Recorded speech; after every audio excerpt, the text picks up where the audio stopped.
jaallatamoo biyya alaa fi keessa jiraachuun daawwachaa kan jirtan yeroo sona aartiirra geenyee jirra. Egaa torbee kanas gaaffiiwwan garaagaraa namoota miilli manaa isaan baasee hiree jiru mana isaan baaste waliin turtii taasisnuanii fi ogeessi kaameraa kiyyaa Biniyaam Gannaa isin biraan geenya. Isin immoo yaada qabdan nu barreessaa yoo jaallatan share like subscribe gochuun nu faana tura hanga xumura sagantaa keenyaatti yeroo gaarii qaban. Durba duudaa jechuun maal jechuudha? Durba duudaa jechuun akka aadaa Oromootti jechuudha. Durba akkuma garaa haadhatii baatee otoo wal qunnamtii saalaan gaggeessin jirtu jechuudha. Akkuma garaa haadhaatiin baateen jechuun immoo daa'ima jechuudha. Isii durbummaa qabdu jechuudha kan dhiirri hin tuqu. Kan dhiirri hin tuqin jechuudha. Laa isa kan biraati isa sanii meen beekon. Shamara dhiira takka wajjin waliin argin jechuudha. Dhiira takka wajjin waliin qunname. Kan waliin argin ijaan kan waliin argin jechuudha. Lakki. Biraati.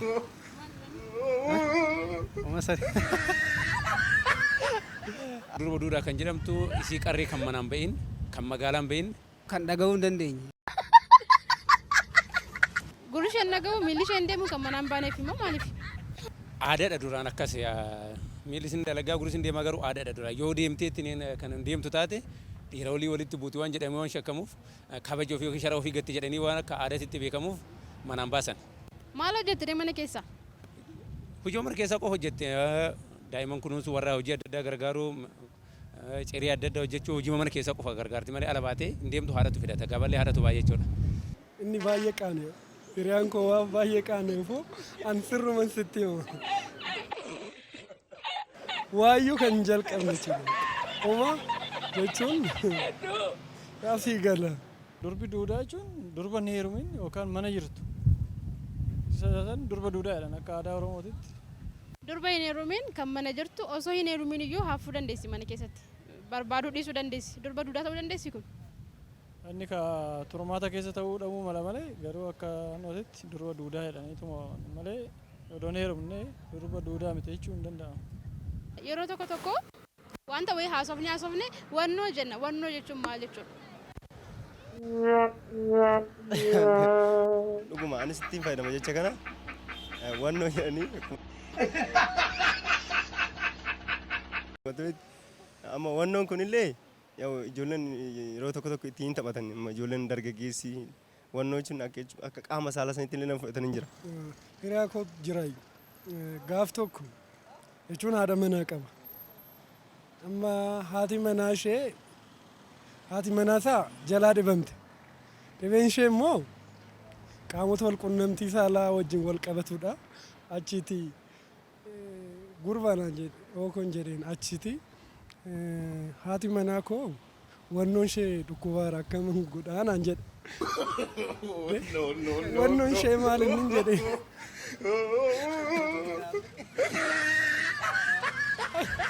Kanaaf ibsa garaagaraatiif fayyadamuu ni danda'u.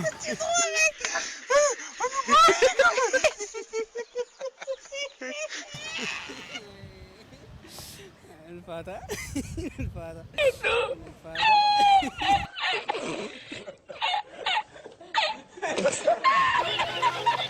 Wannoon kan biraan jiru definishiin wannoodha. Wannoo garaagaraa jira. Wannoo san keessaan ba'a wannoon.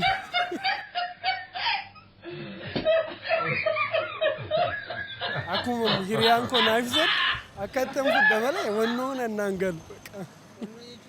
Qaama saalaa jechaa jirtaam. Wannoo jechuun qaama saalaa jechaa jirtaati.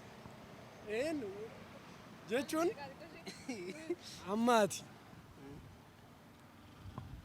Oduu namni kan hiriyaa kee waliin taphachaa jirtu hiriyaan kee iddoo tokko si dhiite. Dhiifama hiriyaa koo wannoo kee si dhiite miti siin jedhan. Wannoo kan jedhamu kun yeroo tokko tokko asuun nama jalaa bada yeroo haasaan tokko yaadan osoo hin beekin yoo itti yaadin osoo haasaa jira yoo yaadne nama iddoo lama qoodamu dubbiin nama jalaa bada. Fakkeenyaaf yeroo baay'ee manguddoonni keenya yeroo haasa'an jechuu jalaa badu namni tokko tokko wannoo jedhee fayyadamu jira. Inni tokko tokko immoo argitanii jedhee fayyadamu jira yookaan immoo eegan adeemaa ta'ee namoonni fayyadamu jira. Jechoota jalaa badeessan deebi'anii itti yaadachuudhaaf itti gargaaramu. Yaadachuudhaaf wannoo jettee mataa kee keessatti yaaddee jechi sun sii dhufa saniif wannoo jetta. Malee wantoonni isa biraati miti kan beeku. Isa biraallee jiraachuu mala garuu waan kanumaan beekan. Isa biraan jira erga jettee wanta wayii tokko hin beektaa isa naa himi. Waan dabartii ta'etti maaloo kanan dabartii.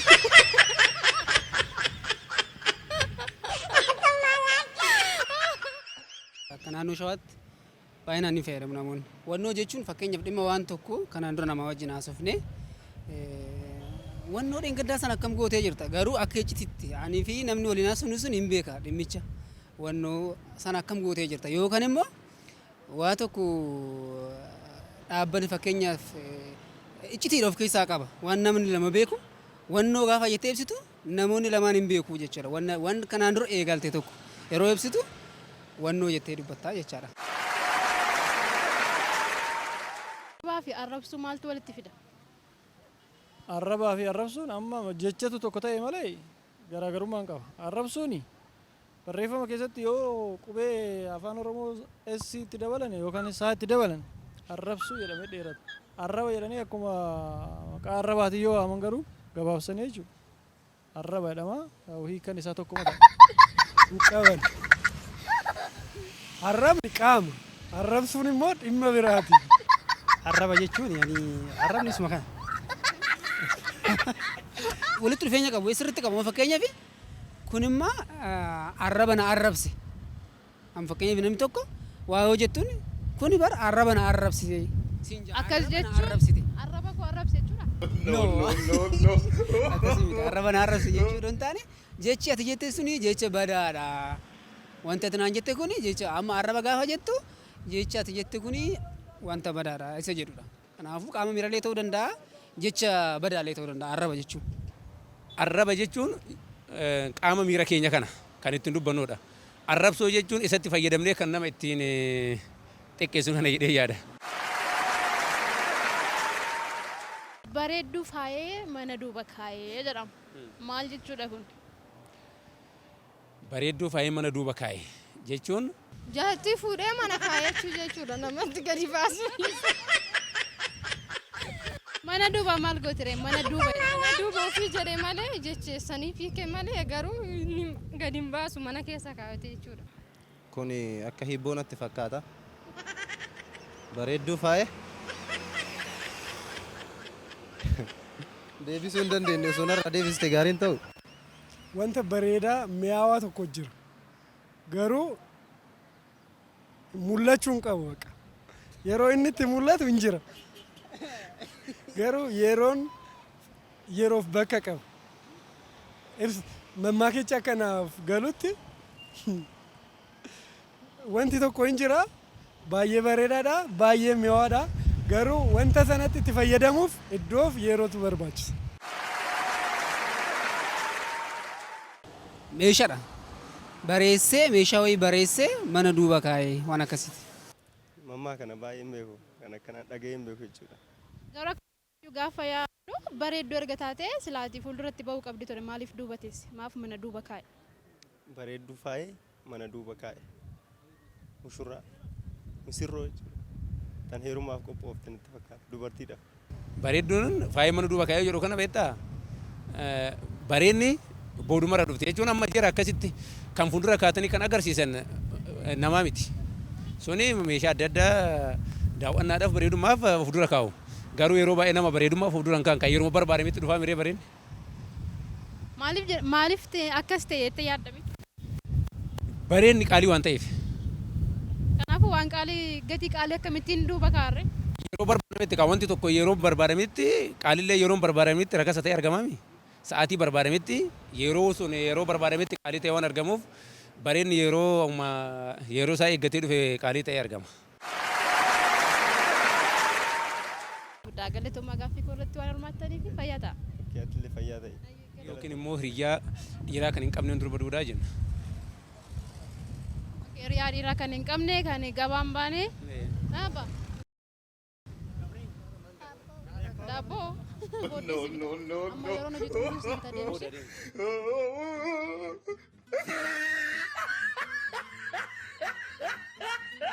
Oh, no.